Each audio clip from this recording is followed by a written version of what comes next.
There we are. The lovely Jane has joined us from the reaches of East Sussex in Hastings.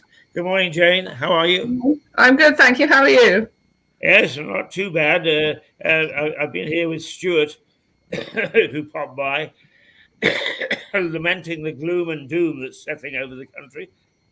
But other Yes, than that, it's going to be 24 degrees today, yes. and you are based in the land of the ice cream. So, what sort of activity do you expect in Hastings this morning?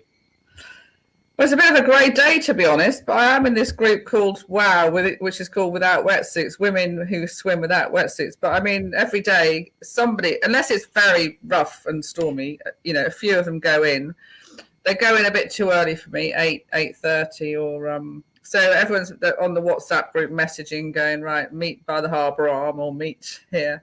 So I expect there's a few in the sea. But it's very grey. It's very humid, but it's a bit dark at the moment. But So, hopefully, not as much ice cream sold today as usual. no. I mean, the kids haven't quite broken up, have they? The No, state no. schools, so probably But, won't be but, that busy. but part of the Hastings economy is that you are a seaside town. Now, Yeah. are we seeing good evidence of people going to the seaside? Yeah, I think so. I think people are slowly going abroad, aren't they? But that still seems like lots of hassle with cancelled flights. And I mean, I certainly don't want to go abroad for a year or so. It still hasn't really calmed down, has it? Lack of staff, flight delays, cancellations. So people are Yes. still coming to the coast. And I mean, Hastings has music city status, although it's not a city, but like it's got music city status like Liverpool. So, there's loads of live music, live events. And the big day coming up this July on the 17th, which is my birthday, Wow! is Pirate There's Day. a day to reckon with. Yes, What day does that fall on?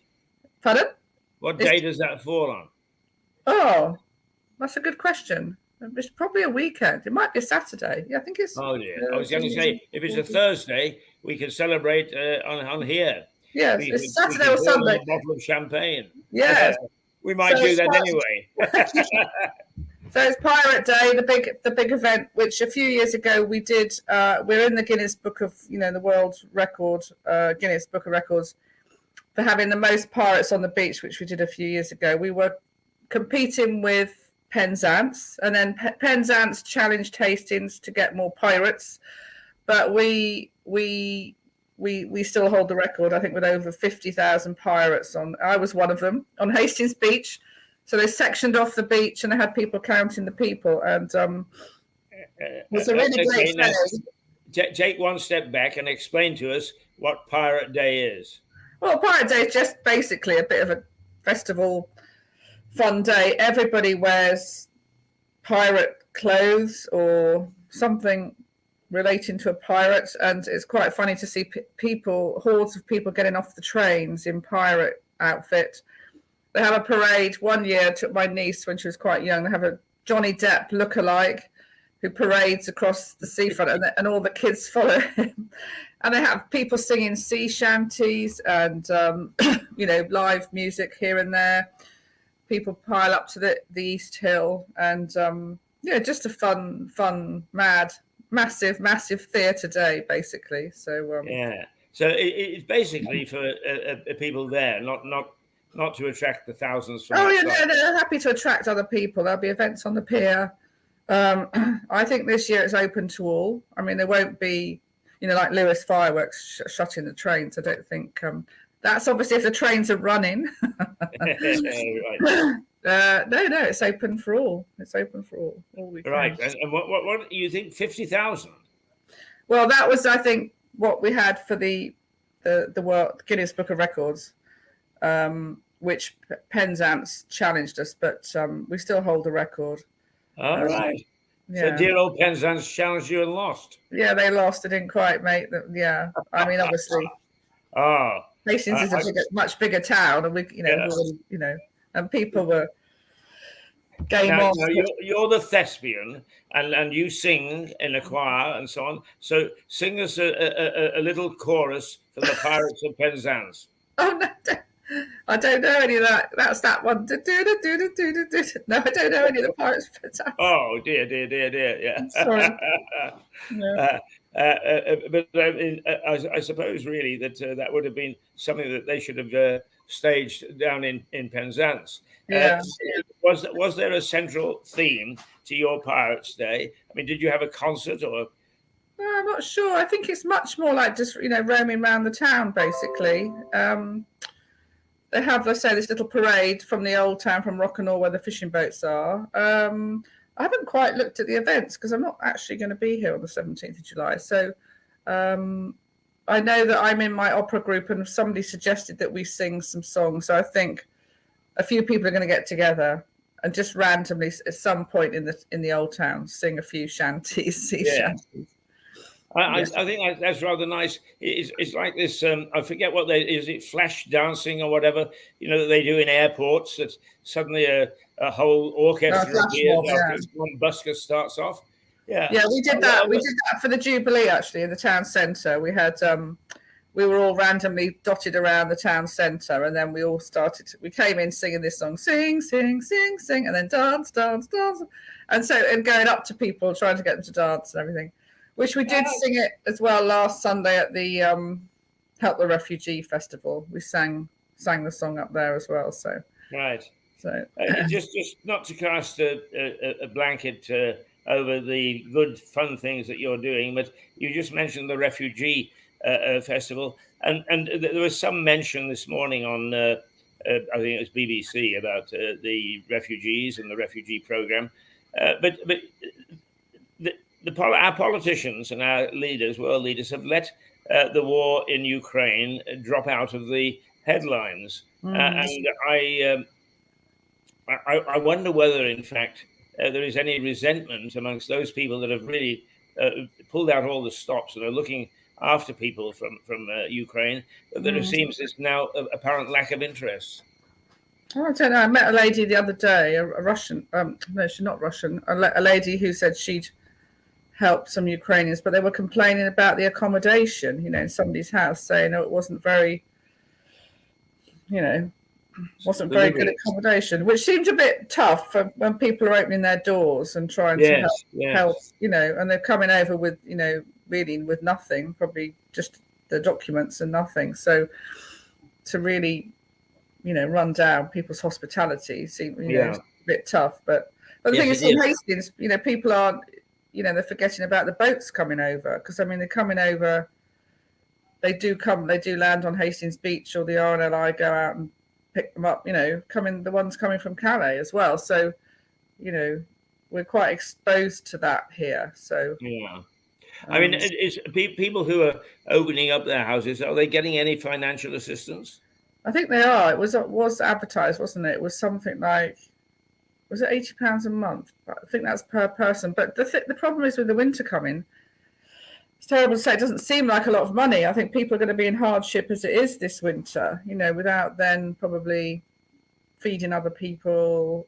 The bills are just going to get really high, and, they're not manageable for a lot of people as it is. So, the only reason I asked was that a couple of years ago, we held we helped a local college here house their students, and some of the stories that the students told about that some of the accommodation is obvious that there are some people who just simply see this as a cash cow, get a few bob in, and throw them onto a cot in the garage, as it were. I just wondered whether there's some of that going on as well. No, there's probably, it's a possibility. It's going to be there's some sort of abuse. It's like most things, isn't it? There's always going to be a negative slant to it. But the thing is, we are different cultures as well, and we have different diets, and I think essentially the British people are very kind-natured. I mean, we always help people. We give a lot to charity. I went to a quiz night last night for a girl who's running a marathon for Mind. She's trying to raise £2,000. People are quite open to, we give a lot, the British, I think, to charities and stuff. So, but obviously it is open to abuse. with the people in the hotels worrying about children on their own, being taken off into the wrong hands. Yeah.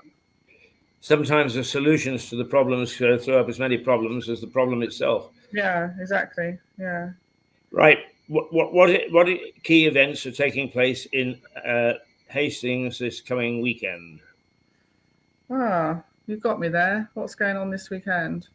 I'm not too sure. Well, obviously there's lots of car boot sales. There'll be live music on the pier Sunday afternoon at 3:00. Oh, right. Okay, that's good. Yeah. My opera group on the 15th are doing a children's version of Little Red Riding Hood.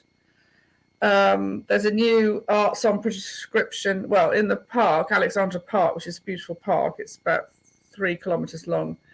Had a bowling green, which has now stopped. And somebody's taken it on. Tara Reddy's taken it on and has opened an arts centre. It's called Arts on Prescription. So they're doing lots of, in fact, Jenny Miller, the opera singer, is on a Tuesday doing music for mental health for an hour on Tuesdays. Next Tuesday night, which I think I might go to a class, and I can never pronounce it. Is it Quing Jong? Is it Quing Jong? In the park for an hour at 5 till 6. It's £5. So I thought that might be a good little calming moment in the park, and the weather's going to be good. Yes. So lots of pop-up events. Yeah.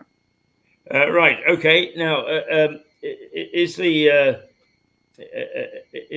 all the shenanigans going on? Oh, and incidentally, I think that we might just take a moment to give you the latest speculation on Boris, because I just got a little flash through that according to Sky News, that Boris is set to resign. His defences have been pulled down, far enough. Well, I mean, last night I watched the last I heard last night was that 42 MPs have resigned. Has it increased this morning? I haven't seen it this morning. I think there were two cabinet people added to defections this morning. But I keep on asking the question because as Stuart says, Boris deliberately did it. He got a lightweight cabinet so that nobody would outshine him.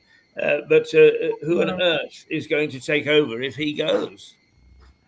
I know he's been totally boxed in now, isn't he, and bombarded. And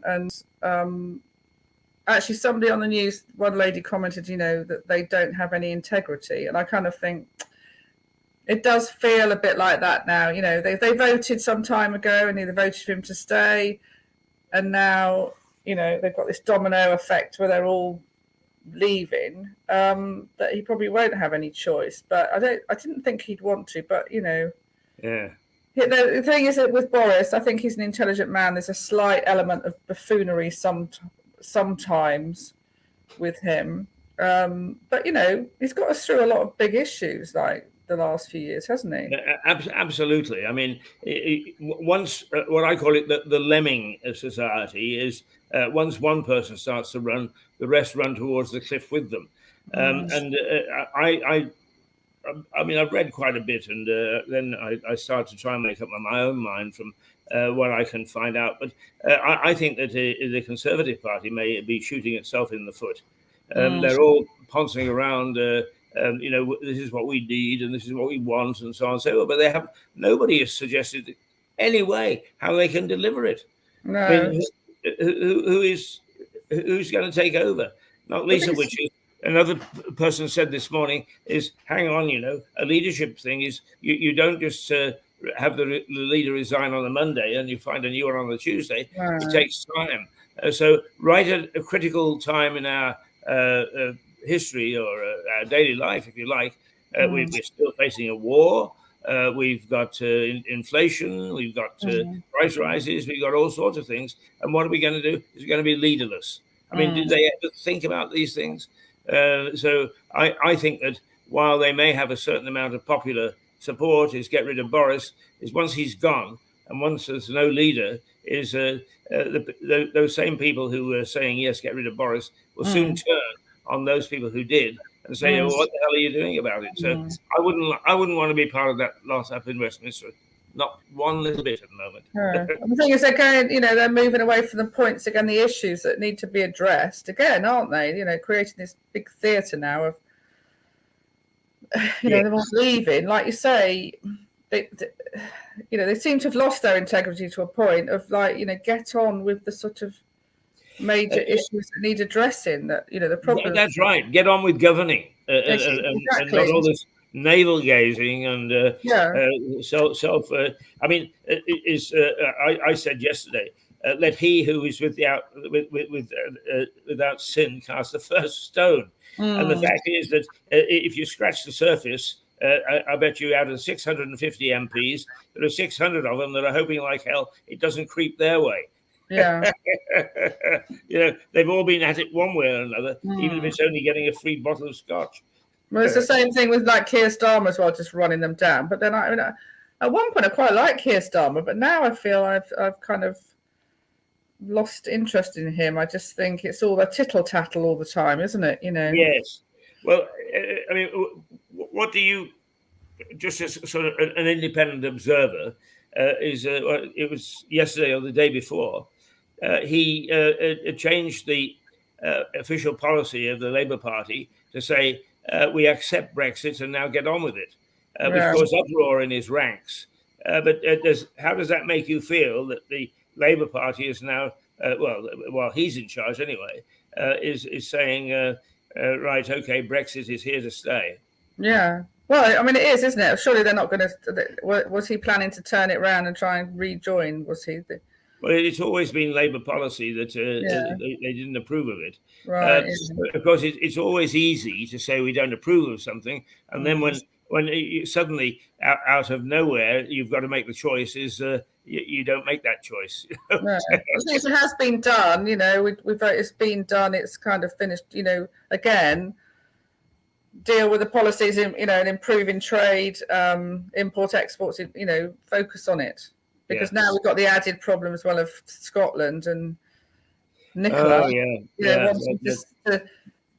trying to pounce now again for the vote to leave. Yes, I'm not so sure that Nicola Sturgeon now has the same sort of support in Scotland for another referendum that she once enjoyed. I think that the whole idea of Scottish independence, people have had a chance to look at it, and the picture isn't so good. I don't think if they do it, they won't survive for long on their own. I mean, even in the COVID, she was getting all the money and the help and the COVID stuff from London government, and you think, well, you want to be on independent. And they're not likely to be given fast-track membership into the EU. Why should they be? Scotland is just Scotland to the European Union. Right. Okay. Now let's just take one little break with our favourite potter's wheel and give us a chance to clear the roof of our mouths, and then we'll be back.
Right, Jane.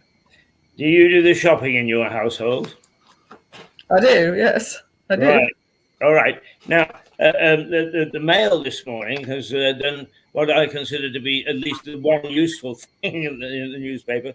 And it is actually compared some costs. And for instance, I wonder if you're noticing any of the reflection of these. Ketchup that in January cost £2 is now £2.79. Right. Do you buy ketchup? I do, yeah, I do sometimes. But I mean, it lasts for ages unless I have visitors. Yeah, and I do buy the HP sauce as well. So, yeah, it's expensive, isn't it? But then it seems.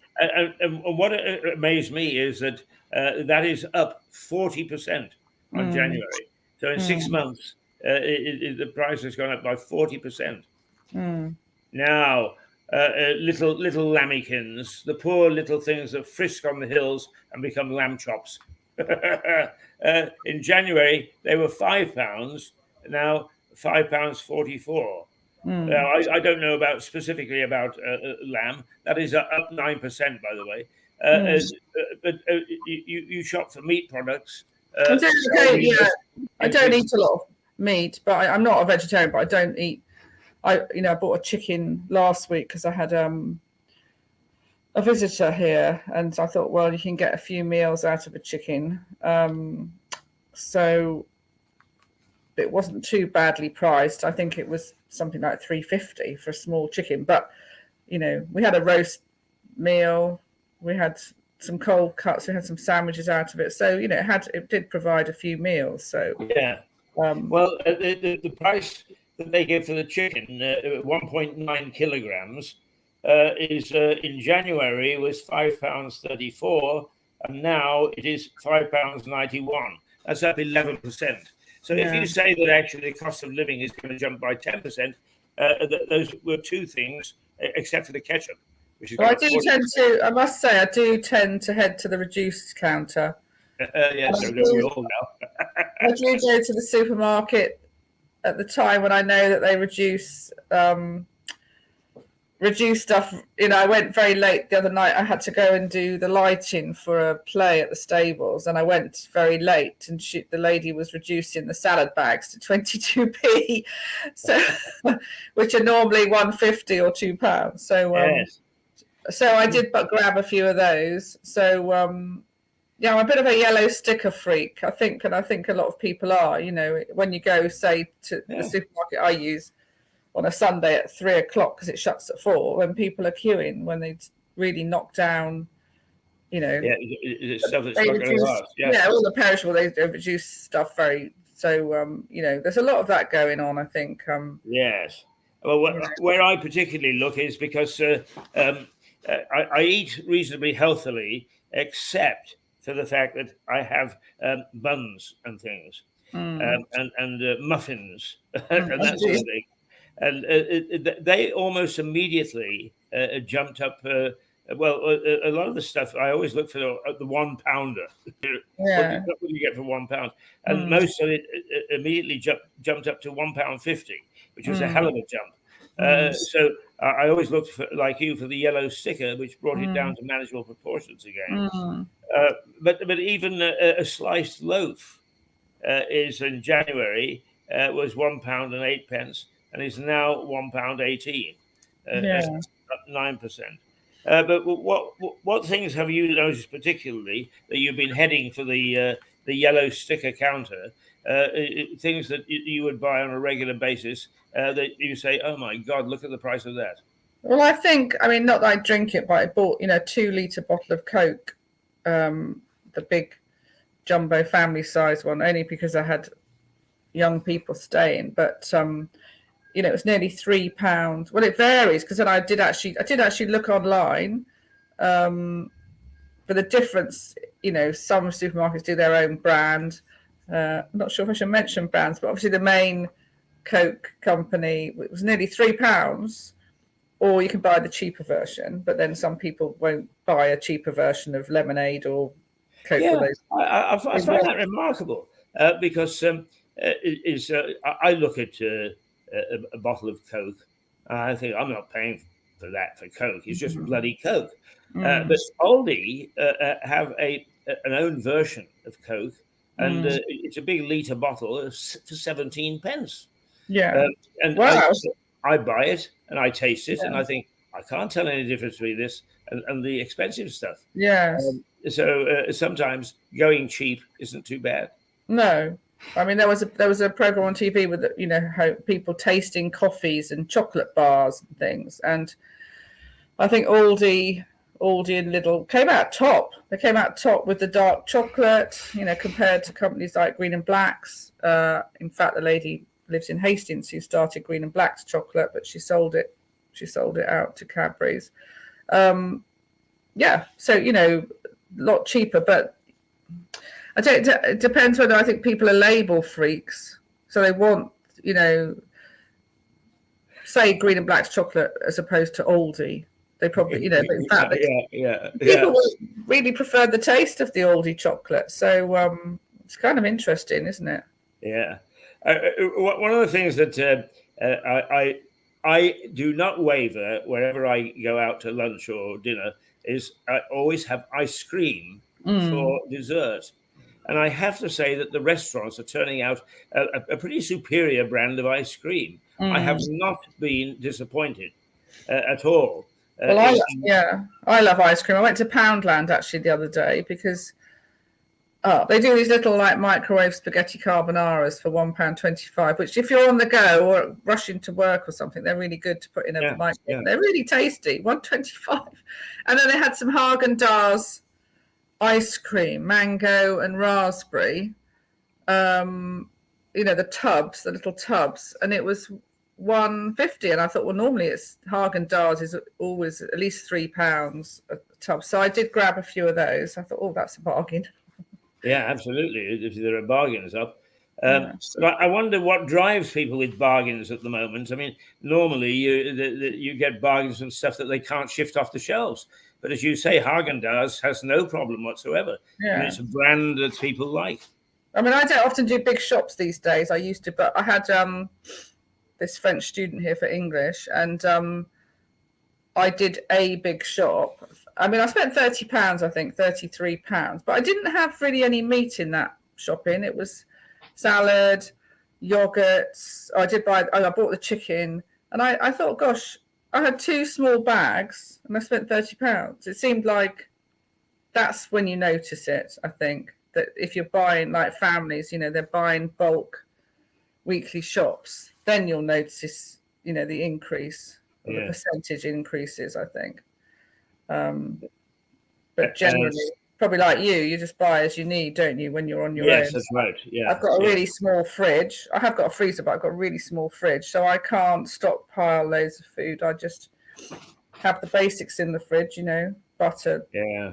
I quite often, when I look at stuff, I think, oh, that'd be nice to have. Yes, I'll buy that. I'll keep that. And then, 3 weeks later, it's still there.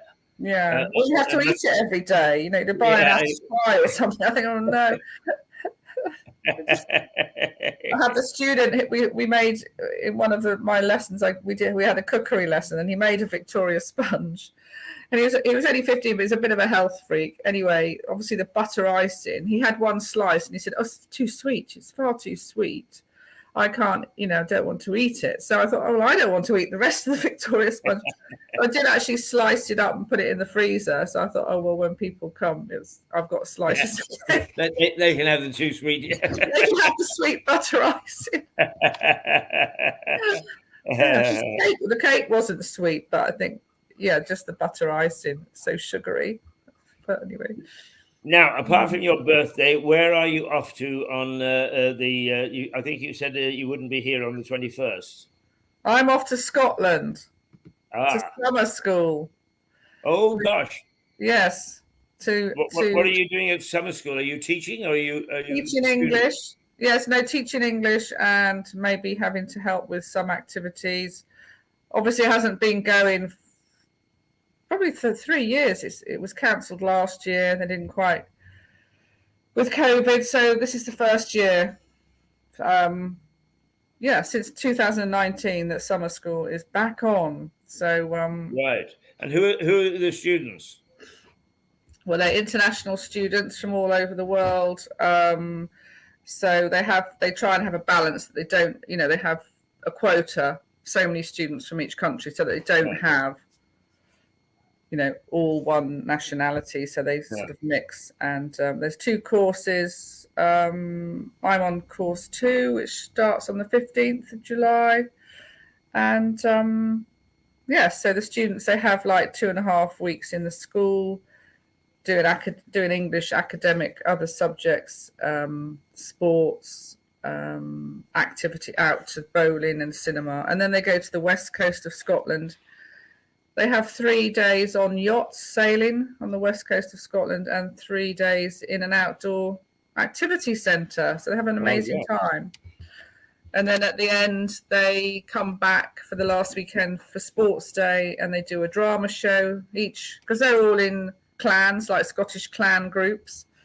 And then they do a drama show, each clan, and a sports day. And then there's the prize giving then on the dinner on the last night with the bagpipes.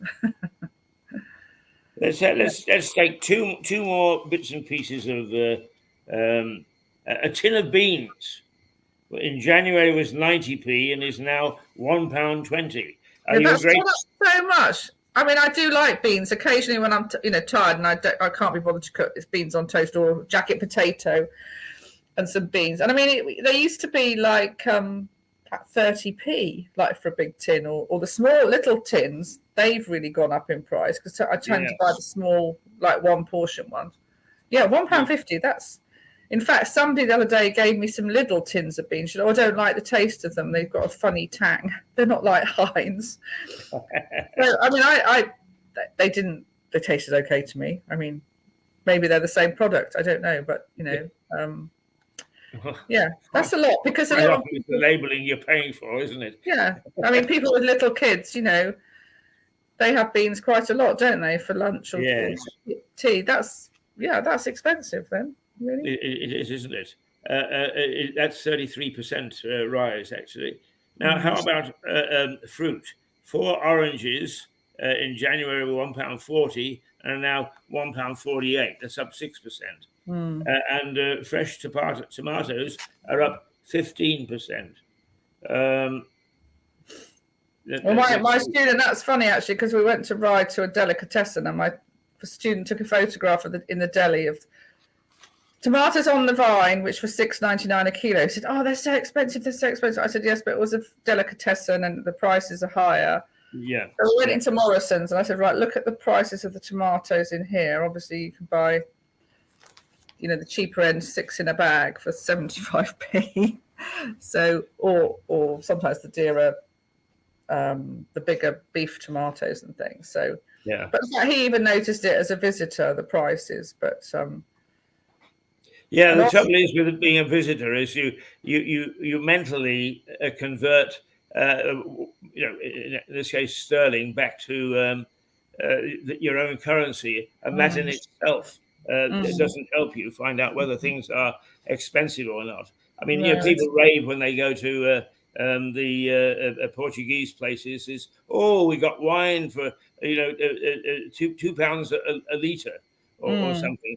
But actually, if you actually do a bit of foreign exchange and see what stuff is changing for, it isn't half the bargain that it would have appeared. I think you always have to be a bit careful about that. I mean, I buy oranges. I squeeze an orange for breakfast every day, so I do look at the prices of oranges. My grandfather was a fruit and veg. He was a costler, and he was always so. I always have him in my mind looking at trays of oranges and the cost of, so again, I kind of wait for them to be reduced. And I think when they've been reduced, actually, and they're softer, you get more juice out of them anyway to squeeze them. So, I think, is it going to level out? Is it going to calm down? Is this just the short haul for Brexit? Will it, in a few years? I don't know. I mean, actually, morning, the economics of goods and so on. I mean, I remember uncovering one story when I was with Reuters that astonished me, and it astonishes everybody that I tell things to, is the price of silver, which is a precious metal, is actually driven on the international markets by whether, in fact, there is a drought in India. Because, sorry? Really? Yeah, because a drought will affect the cotton crop. And most Indians make their money by picking cotton. So if cotton is a poor crop, they can't pick as much cotton and they don't make as much money.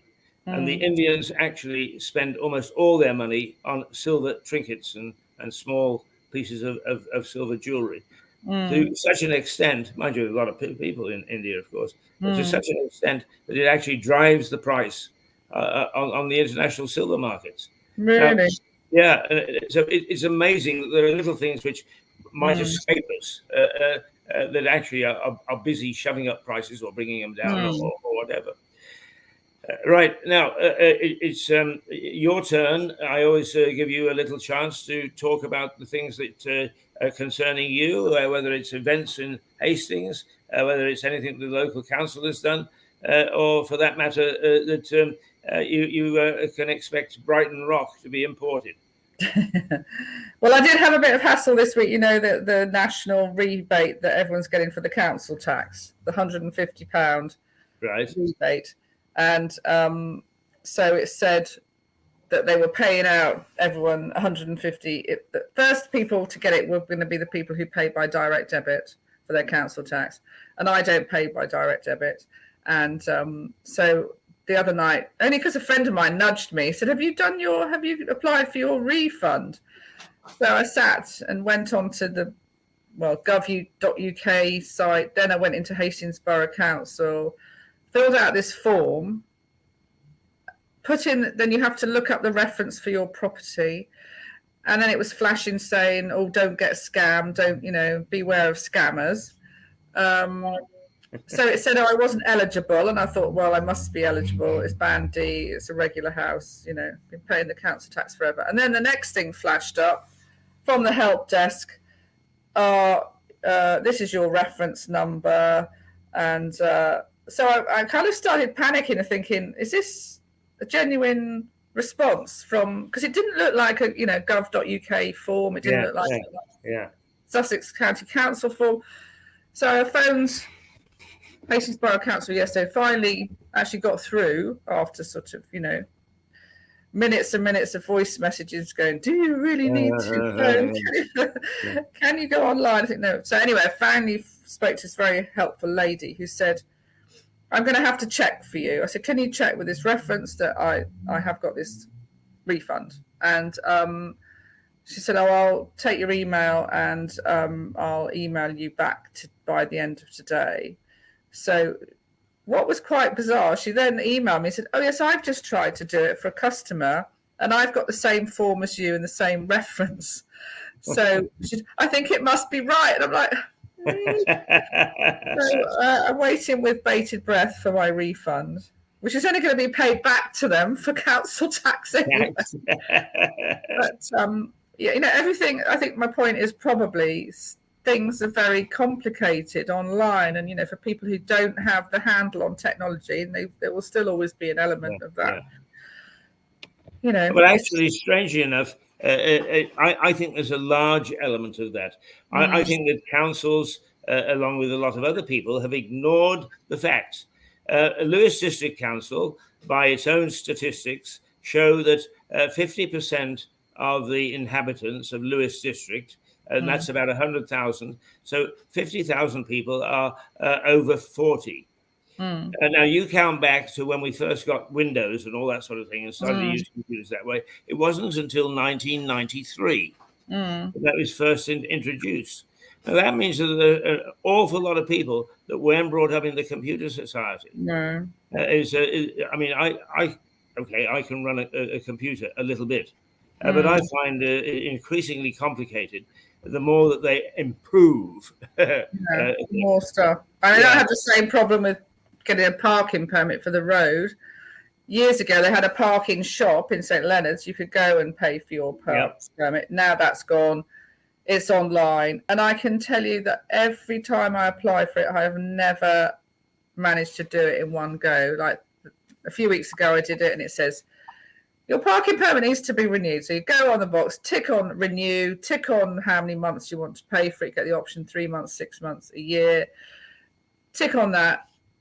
And then it says, oh, you need to update your, you have to show evidence of a bill or council tax bill for your address. So I have to take a photo, upload that.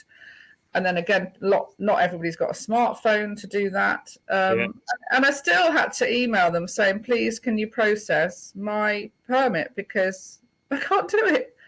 And it's meant to be simple. And I think, well, like you, I know a bit about computers. I don't know, and I'd like to know more because things are moving so fast and being updated all the time. So, everything's sort of frustrating and takes time. It's annoying. I'm pleased to hear you say that. Not because I want us to be frustrated, but I get totally upset. And in fact, I've done a rant which has gone out today in which I'm slamming O2 for their use of computers. My argument is computers are there is to help you. But what a lot of corporate Britain has done is that they've just handed it over to the computer.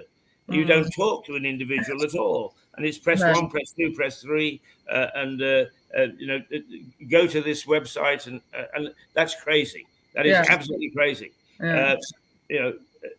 If that's the way they want to run things, they can count me out as a customer. Yeah, it's a bit like with EasyJet, who are now cancelling lots of flights. But last time I went with EasyJet, I didn't check in online, which is fine usually at Gatwick, but in Inverness, she said, oh, well, we're an online airline and you're meant to check in online. I said, yeah, but you have a desk, you have a check-in desk. Why can't you check me in? And then somebody told me the other day, which was quite interesting, I'm going to try it, is when you book with EasyJet, it gives you the tick boxes. Are you going for holiday or are you going for business?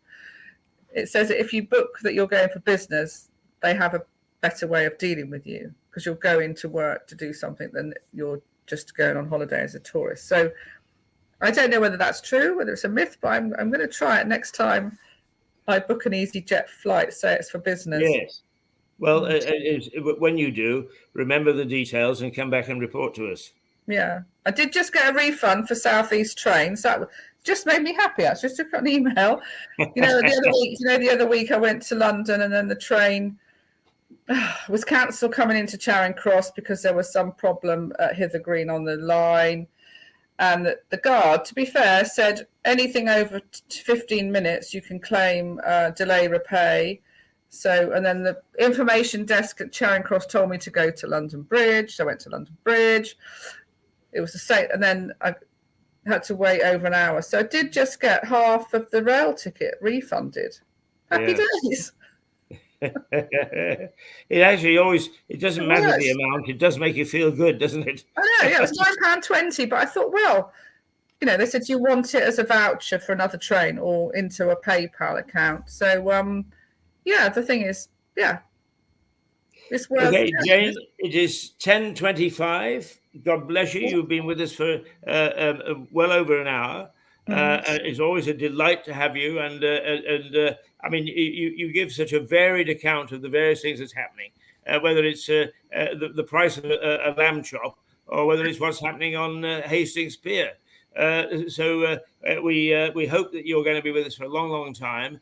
But once we're back in motion in September, we shall look forward to some of your programs because apart from I sent them over. This show, Jane is a very accomplished broadcaster and interviewer, and she has done some good stuff and will do more good stuff. I know.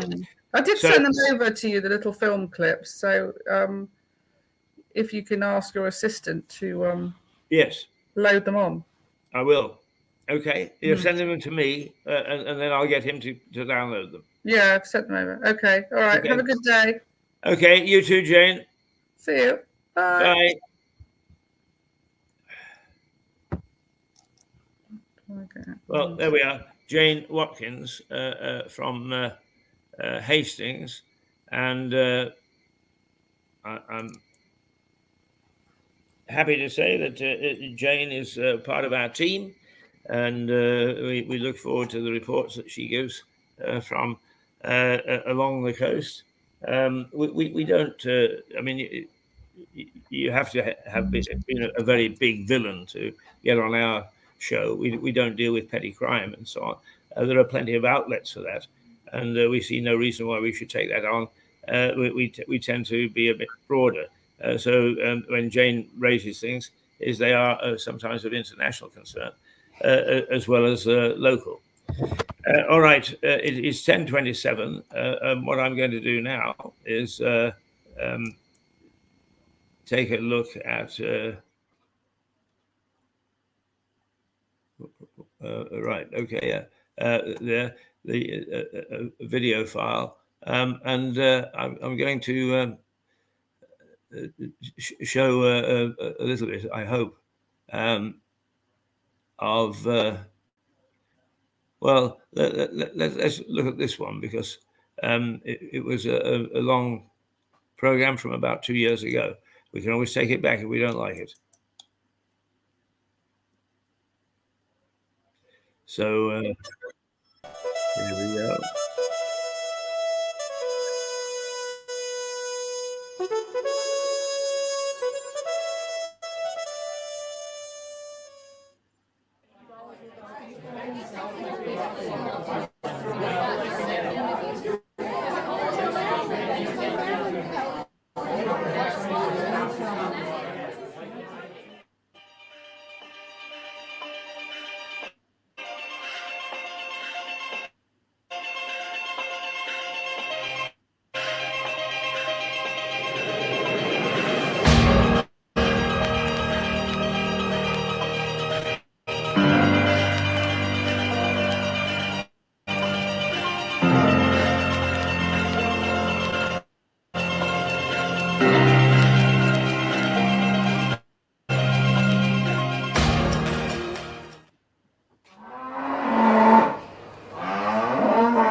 Well, let's have a little chunter about the financial community, shall we? We've had a go at the NHS, we've had a go at the council, and since they're getting into the ring with me on Wednesday, I better give them a chance to limber up. I mean, fine fighting Vettel.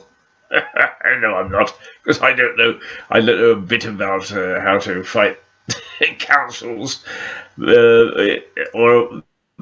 for that matter, as a cub reporter, I had to cover the courts, of course, but not for a long time, and I've forgotten more or less what happens.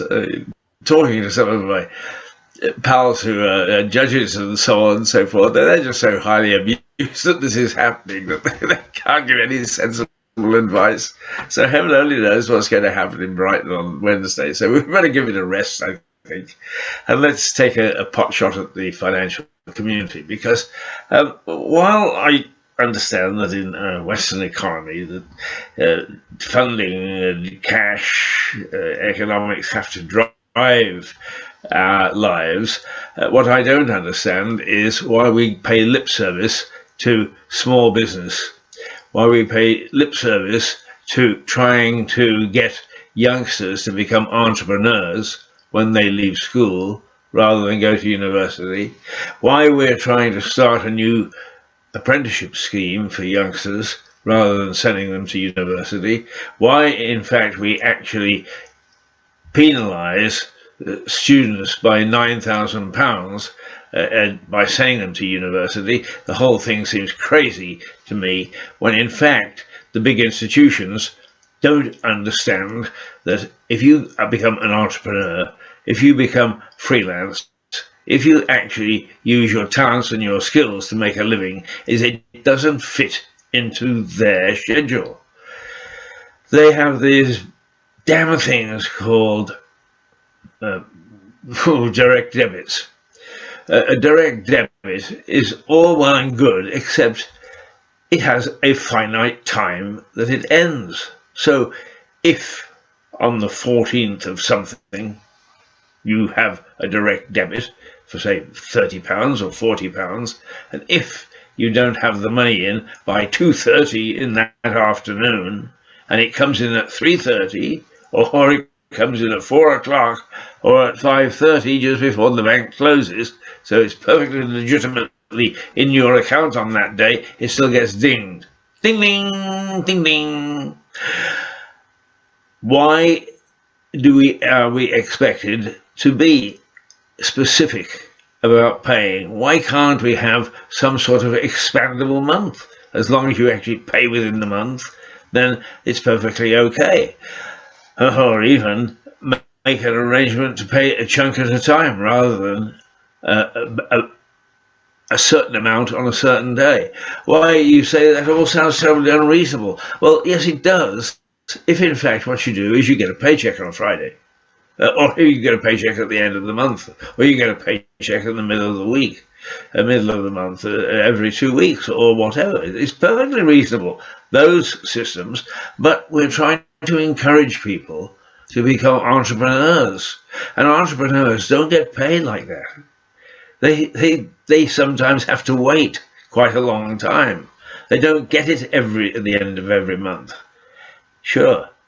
Quite often, being an entrepreneur, being freelance, means that you make more than the bloke who is actually making a salary.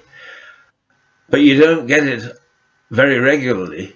It comes and it goes up and it goes down. And there is no understanding of that from banks. There used to be. You used to be able to go and see the bank manager, and he'd say, I'll give you a little extension of a couple of days or so. But we don't have bank managers that we can see just like that anymore. They're computers. I went to see, not I may say for anything as serious as non-payment or something, but I went to see my bank manager today, or I went into the bank to see if I could see somebody. And what was today? It was Monday, and I was able to get an appointment by Friday. Now that was partly because I'm tied up on Monday. No, I'm tied up on Tuesday. Yes, tomorrow. And I'm tied up on Wednesday. Most certainly am at the magistrate's court. And on Thursday, I had another appointment, which is money to me. Appointments are money. That's how I get money in by working odd days. So it was Friday before I can see my bank manager. Now, it's okay. It didn't mean much today. But if I wanted to see him about a little extension because I've got a direct debit coming in tomorrow, oh gosh, if you don't do it by computer, you've had it. And there are lots of people who are in the business of being freelance, in the business of being small businessmen, in the business of not getting their cash in regularly, who still have to deal with the direct debit and the online situation in terms of banking. You know, some of us, I shouldn't say some of us, I do my banking online, and it's a very easy way to do it until you had to snag. And then it's not easy at all because the computer doesn't care. It sends out the letter and it dings you and it sends out the amount. And it's all very well, but there is no human being to say, oh no, that was a mistake. Let's reverse it. There is eventually, but I don't notice that after you've been charged 12 quid, that the bank is terribly ready, if they get it wrong, to put any sort of compensation on with a percentage, the way that they do, very readily collect the 12 quid off you.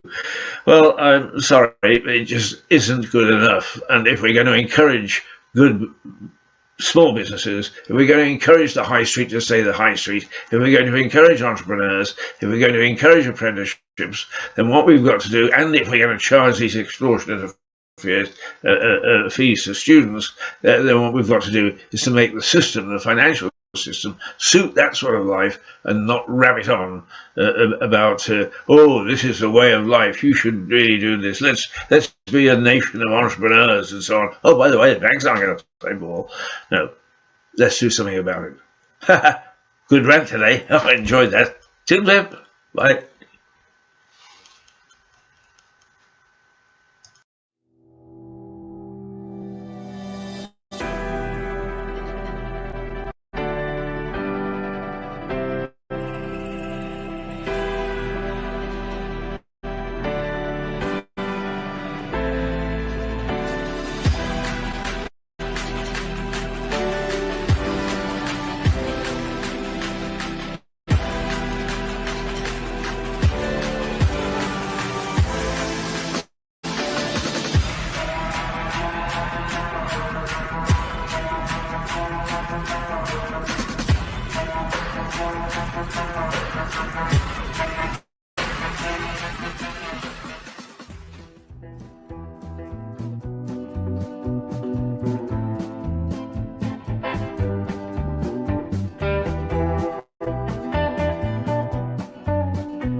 Lips flapping.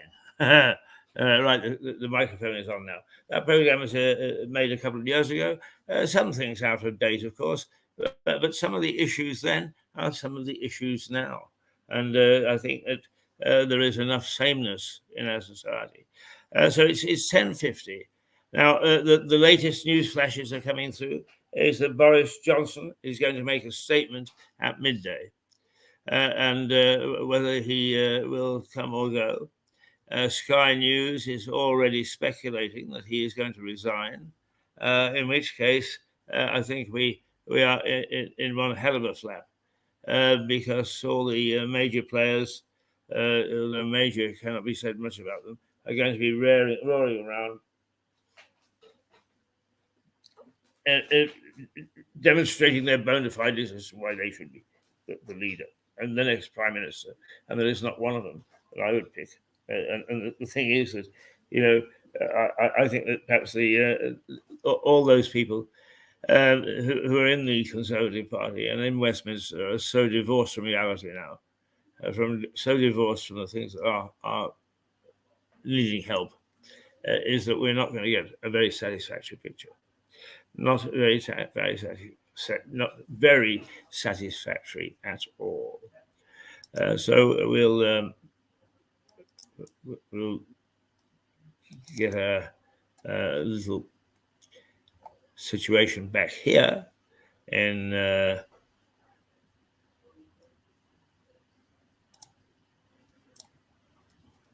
we've already had Jane. We don't want to invite Jane. Well, we do want to invite Jane, but we've already had the pleasure.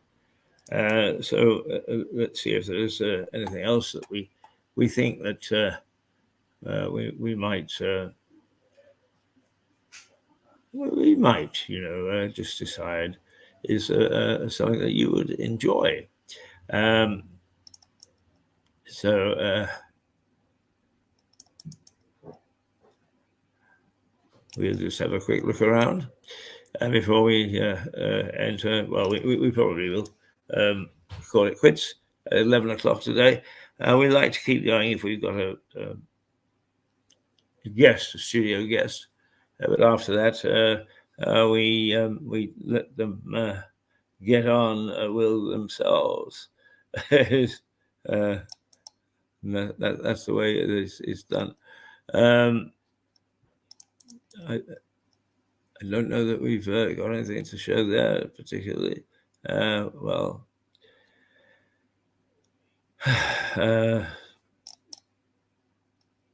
who knows? Who knows?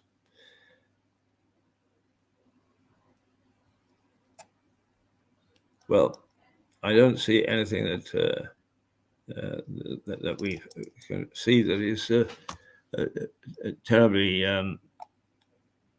important.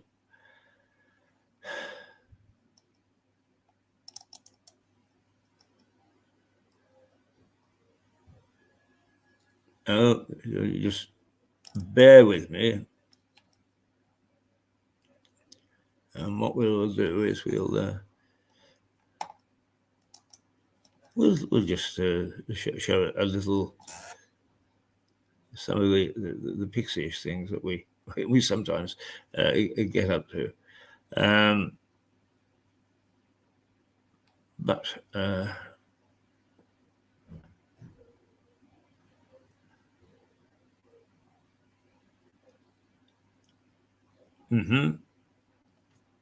well, let's try this scene in Sussex.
there you are.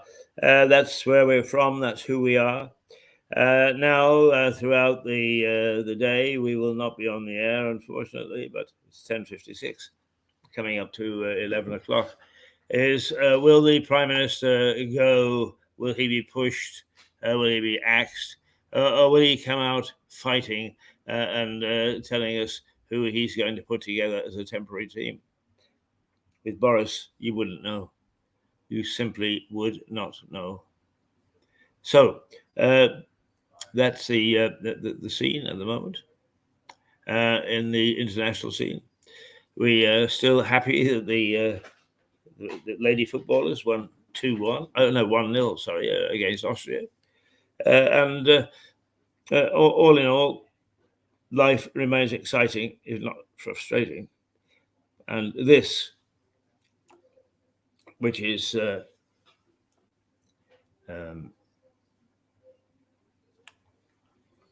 our unusual, if you like, unusual television show that comes out of the White Hart Hotel.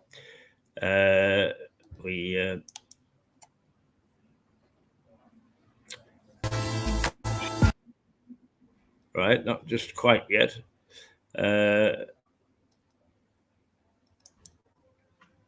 But our program, Muriel Television, comes out of the White Hart Hotel Monday to Friday from about 8:30 to approximately 11. And we have some very interesting people from time to time. Tomorrow we have Melissa Conti, her contribution from New York. We have Stephen Catlin, who joins her and loves baiting her, and vice versa. We have the usual efforts to make things interesting for you, and I hope that we do.